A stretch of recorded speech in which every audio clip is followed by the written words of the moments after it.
ভাইরা সেই পথে সভা করতে হবে, কারণ বিএনপি আগামীতে সরকার গঠন করবে। আমি চাই এই অত্র এলাকার জাতীয় সংসদের জন্য আমাদের বিএনপি প্রার্থী সংসদে যেতে পারে। আওয়ামী লীগ ভাইদের উদ্দেশ্যে বলতে চাই, আপনারা আমাদেরকে সহযোগিতা করেন, আমরা আপনাদের হেফাজত করবো, যাতে আপনাদের উপর কোন অফিসার অত্যাচার না হয়। ভাইরা আমার, কারণ আমরাও তো মানুষ, আপনারা আমার ভাই। কারণ আমরা দেখছি আমার অনেক বিএনপি নেতৃবৃন্দ কিন্তু আওয়ামী লীগের কারো চাচা হয়, কারো মামা হয়, কারো জ্যাঠা হয়, কারো খুড়া হয়। এমন একটা বিক্ষোভী অবস্থা, না পাই কবার না পাই সবার।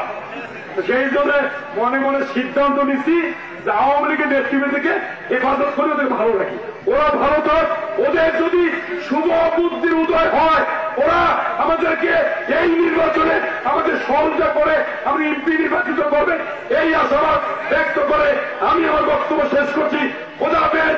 বাংলাদেশ জিন্দাবাদ, বাংলাদেশ জাতীয়তাবাদী দল জিন্দাবাদ, বেগম খালেদা জিয়া জিন্দাবাদ, তারেক রহমান জিন্দাবাদ, শহীদ রাষ্ট্রপতি জিন্দাবাদ।